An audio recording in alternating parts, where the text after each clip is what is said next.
Theorem 2.14.1. Every finite abelian group is a direct product of a cyclic group. Here we have to prove that a finite abelian group is a direct product of a cyclic group. A cyclic group is nothing but a group that is generated by a single element. Moving on to the proof.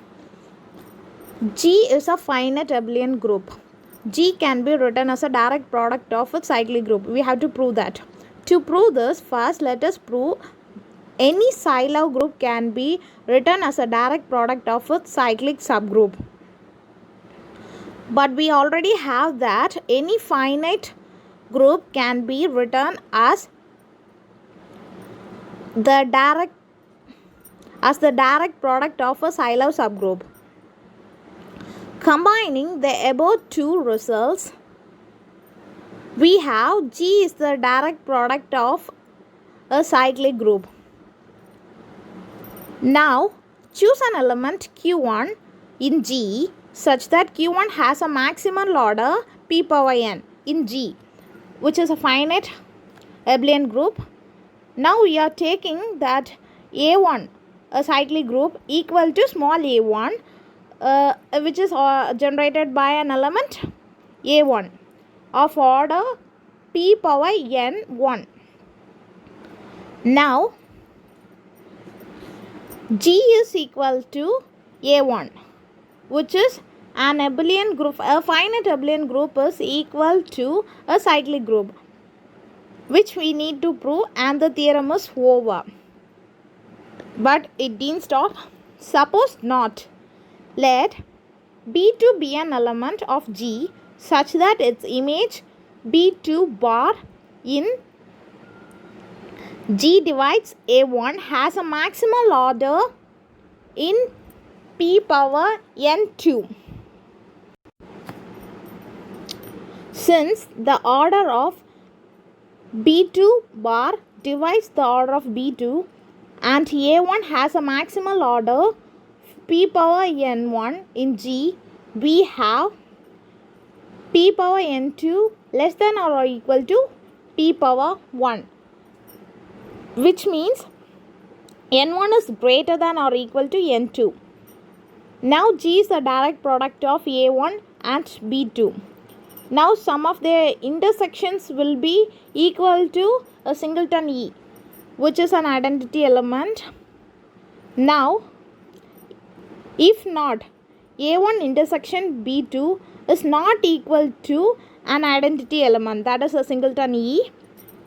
Now we are considering B2 belongs to A1 and is the first power of B2.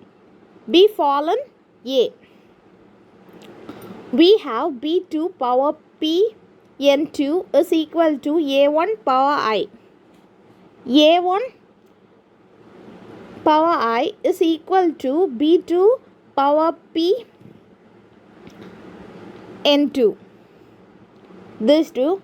And we are multiplying the both powers, both sides with the power p power n1 minus n2. Now we will get these, by cancelling these two, we will get B2, which means A1 I power p n1 minus n2 is equal to B2 power p n1 is equal to E, an identity element. Now it's directly equal to E,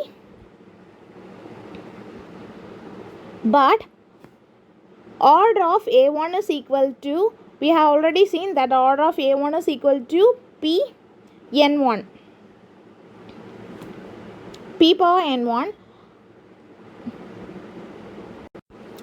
Now A1 p power n1 is equal to E, p power n1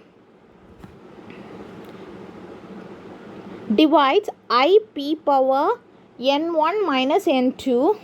By proceeding this, we will get I is equal to I p power n2. B2 p power n2 is equal to A1 j. We are having a new element we are considering it as a j, and we are saying that j is equal to I p power n2.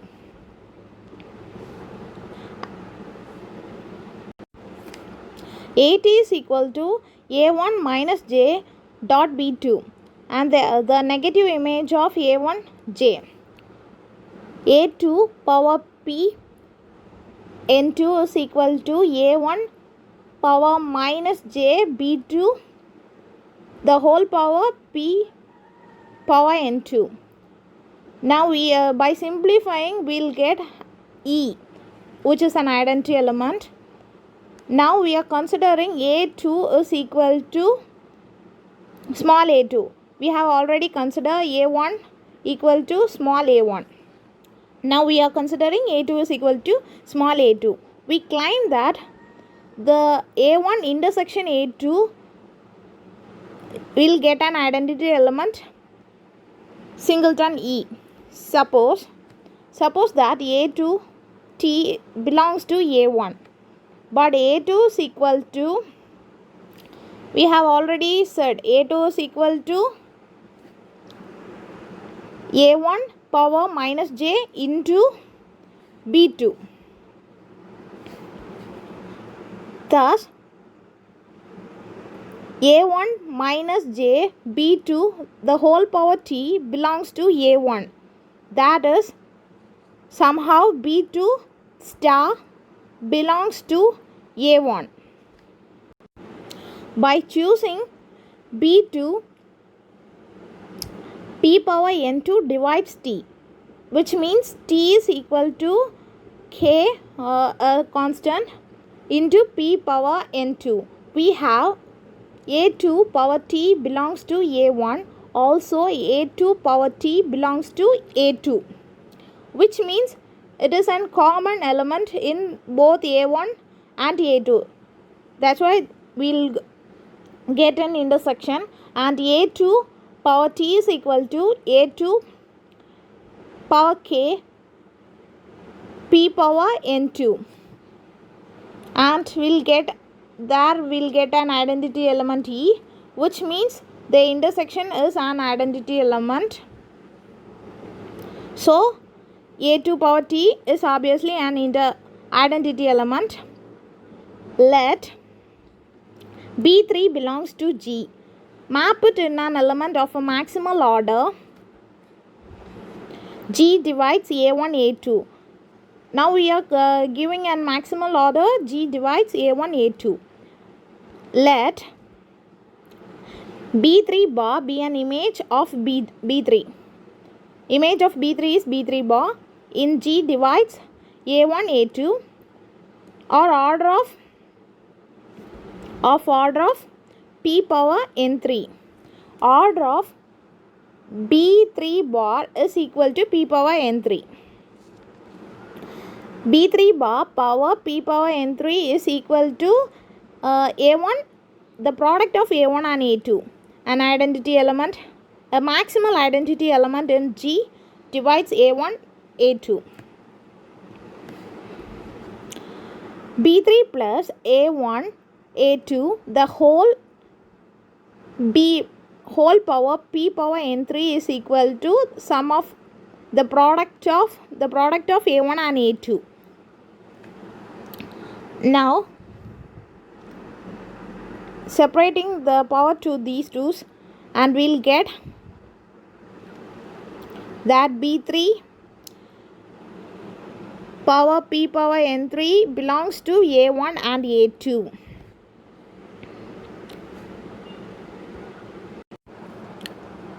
Now p power n3 is the first power of b3, the first power of b3 to fall in a1 into a2. We have the image right now. b2 bar is an element of G divides a1, having the maximal order of p power n2. Now the image b2 bar the whole power p power n2 is equal to a1. That is, B2 plus A1 the whole power P power N2 is equal to A1. Now we are separating the powers and we'll get B2 power P power N2 belongs to A1. For B3 belongs to G. B3 bar is equal to B3 plus A1, which is also belongs to G. Now that the order of B3 bar is less than or equal to the order of B2 bar. Thus, B3 bar power P power N2 is equal to A1. B3 plus A1 the whole power P N2 is equal to A1. The same process we are by separating that we'll get B3 P power N2 belongs to the product of A1 and A2. From equation 1 and 2.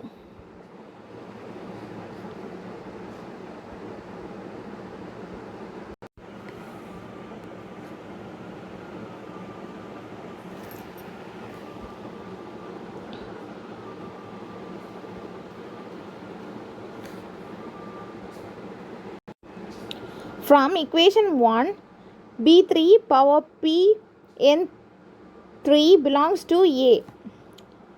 Equation 3 will becomes in this format, and by simplifying we'll get that P n power N3 divides I2, which means I2 is equal to J2 into P power N3.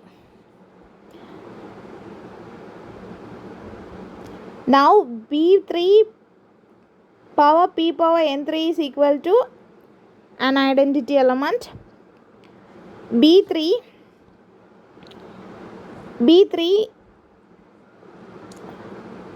P power N3 is equal to A1 power I1 into A2 power I2. Now we have to multiply the powers by Pn1 minus N3 in the both sides, and we'll get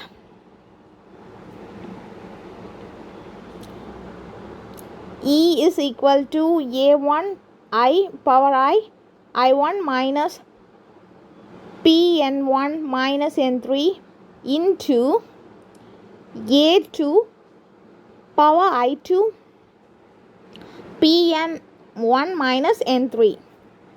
We already have that N1 intersection N2 is an identity element.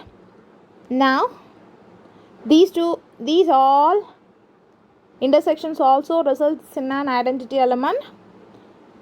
Thus it's similar to that we said already. Now Pn1 divides Pn1 minus N3. Now this N3 P power N3, which is negative on this side, will become positive, and by cancelling we'll get P power N3 divides I1. We have already said that I1 is equal to J1 into P power N3. Now it's an equation 5. Let A3 is equal to A1 power minus J and A2 minus J2 B. A3 is equal to these, and in the both side we are multiplying by powers P power N3, and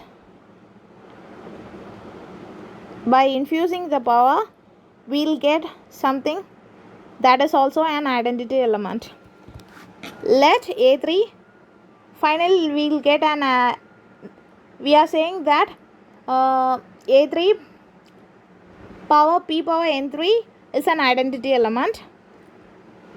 Let A3 is equal to small a3. Now we are considering another cyclic group. Next we have to prove that A3 intersection A1 A2 is also an identity element. So we are considering small a3 power T belongs to A3 intersection A1 A2.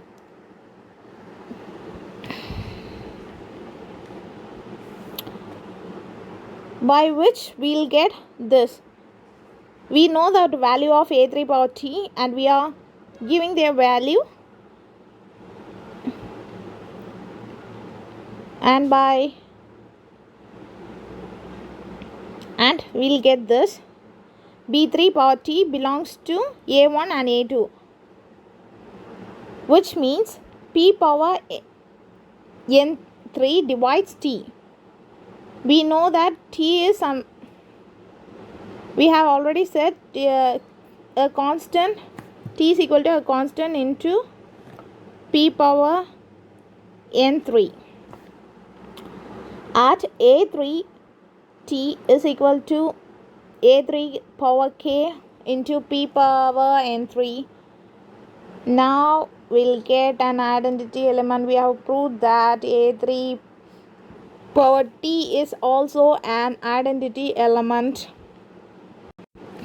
A3 intersection A1 and A2 is also an identity element. Hence, G is equal to A1, A2 and A3. We have already seen G is an finite abelian group. A1 is a cyclic group, A2 is a cyclic group, A3 is a cyclic group. So, a finite abelian group is equal to the product of n cyclic groups. Continuing this way, we will get something considering a cyclic group up to AK of order P power N1, P power N2, P power Nk representatively with N1 greater than or equal to N2 greater than or equal to N2 up to Nk, such that we will get the finite abelian group G is equal to A1, A2 up to AK, such that for each I, AI intersection A1, A2, their elements will be an identity.